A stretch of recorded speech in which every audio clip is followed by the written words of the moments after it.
I gave up everything for this. I mean, you know, my wife is struggling. And I'm not a victim. I'm not Jim Comey. It's fine. I did this, and I'm proud I did it. In this video, Tim Miller of the Bulwark takes a look at a recent clip of Deputy Dan Bongino, boo-hoo-hooing it to Fox and Friends about how tough his job is after he was a podcaster. And, you know, Tim Miller doesn't pull his punches here. I think it's really entertaining and true and funny. So why don't we watch it together? I'll have some opinions to add, and then I want to know what you think in the comments. Hey guys, Tim Miller from the Bulwark here. Deputy Dan, our deputy FBI director, former podcast host, was crying on Fox and Friends today because people don't appreciate how hard his job is. It's really something, and I want to talk to you about what is underlying all of this. But we should watch it together and laugh first. I gave up everything for this. I mean, you know, my wife is struggling. And I'm not a victim. I'm not Jim Comey. It's fine. I did this, and I'm proud I did it. But if you think we're there for tea and crumpets, well, I mean, Cash is there all day.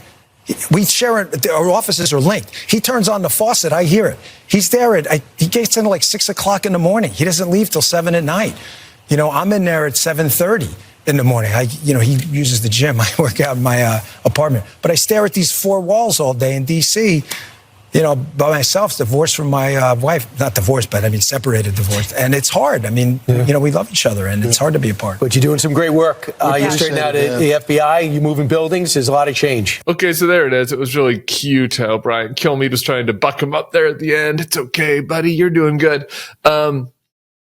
Look, here, I mean, for starters, it's just funny to point and laugh. Like, Dan Bongino, you thought it was going to be hard? You thought you could leave your job as a podcast host and become the deputy director of the FBI with no relevant subject matter experience? Well, yeah, dude. Directing the FBI is a hard job. The Bureau does serious work.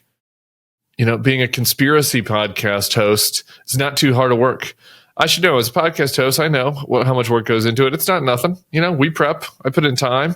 But for me, it's important to get the facts right. So I spend a lot of time reading other people and consuming information. That shouldn't have really been a problem for Dan, who just kind of said whatever he wanted, said whatever the craziest person on the internet said was true, and just started, you know, smearing people and throwing allegations around and cheering on Mr. Trump. Rah, rah, orange man, good. So, you know, shouldn't have been that hard for him. And as such, it's a big upgrade to a job that has, you know, actual responsibilities, right? I mean, when you're the deputy FBI director, you need to come up with evidence to bring to a grand jury or to U.S. attorney, you know, of crimes that have been committed. You know, you got to actually like have the work. You can't just pop off and be like, frazzle drip.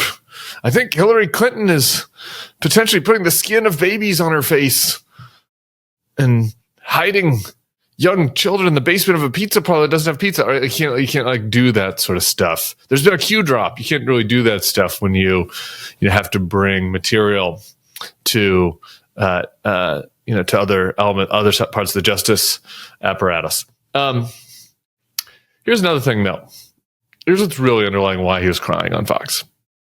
And it's related to the fact that not just that the job is hard, which it is, which is why Donald Trump should have picked somebody who had experience in the entire modern history of the Bureau. The deputy FBI director was somebody who had been a G-man, who had years on the beat, who understood the job. So it's why he should have picked somebody like that. But the job is hard for a particular reason for Dan Bongino, as I mentioned.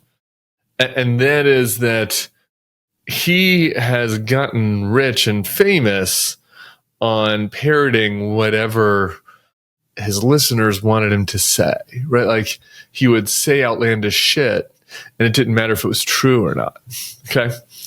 And you are now seeing, now that he has a job with responsibility, he's disappointing these people. I see it all the time in my social media feed of MAGAs that I follow. MAGAs complaining about Cash and Dan Bongino.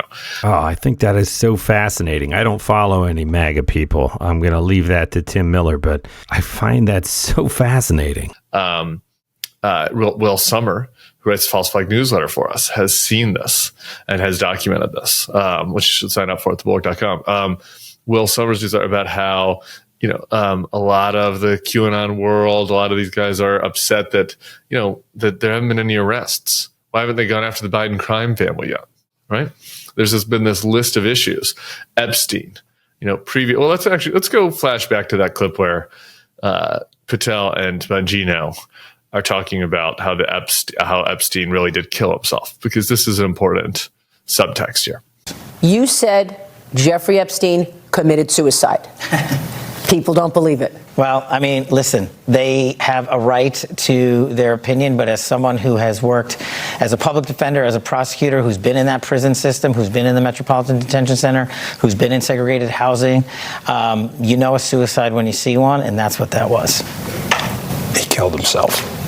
You want me to? I've seen the whole file. He killed himself. So you see there in that clip and in a different clip where on the same show with Mary Bartiromo, where they talked about how, there was no real conspiracy behind the Trump assassination attempt. A lot of people, a lot of MAGA folks online wanted to believe that was the deep state. It was an op.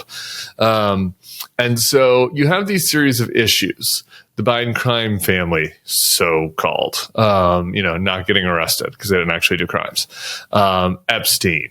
The Trump assassination attempt, QAnon, the supposed pedophile ring of Democrats, leading Democrats that are all pedophiles, right?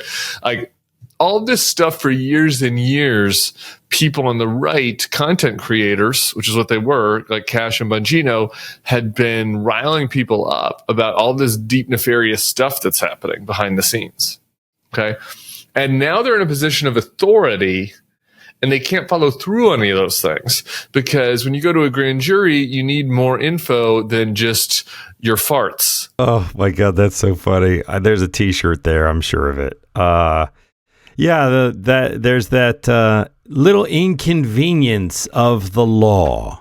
When you go to the grand jury and say, hey, arrest this person, they're a pedophile, you got to actually show them evidence that they're a pedophile. If the supposed pedophile ring was being maintained in the basement of a pizza parlor, if you're going to arrest the people running that ring, you need to first prove that the pizza parlor had a fucking basement, which it didn't. And so that makes the FBI director and deputy director job particularly hard for Cash and Bongino. Because two amateurs getting in there would have been a tough job anyway. But if they, if they're just using the expertise they had within the bureau and trying to do their job, it would have been a learning curve, but you figure it out. But in their case, not only do they have this massive learning curve, but they're trying to prove things that aren't true to keep their base happy, to keep the people happy. They need to provide some sort of evidence that all the things that they've been talking about all these years were actually real. And rather than MAGA voters accepting the reality, which is that they weren't real, they'd been lied to, they're mad at Cash and Bongino. They're like, you guys are lazy. You guys are doing photo ops. You guys are now the Fed boys. You've gone native with the deep state.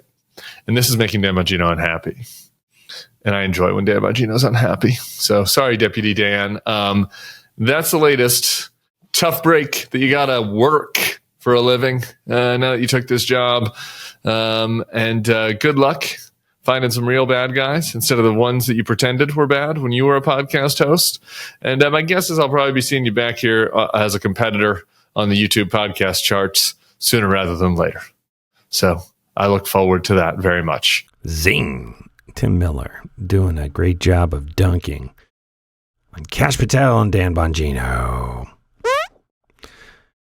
Well, I don't know how to pick sides here. If you're a fan of Dan Bongino or Cash Patel or the Trump administration, I don't know what you're doing listening to my channel. But what do you think? I've been doing a lot of Tim Miller lately because I feel like he's kind of on fire. More Tim Miller, less Tim Miller.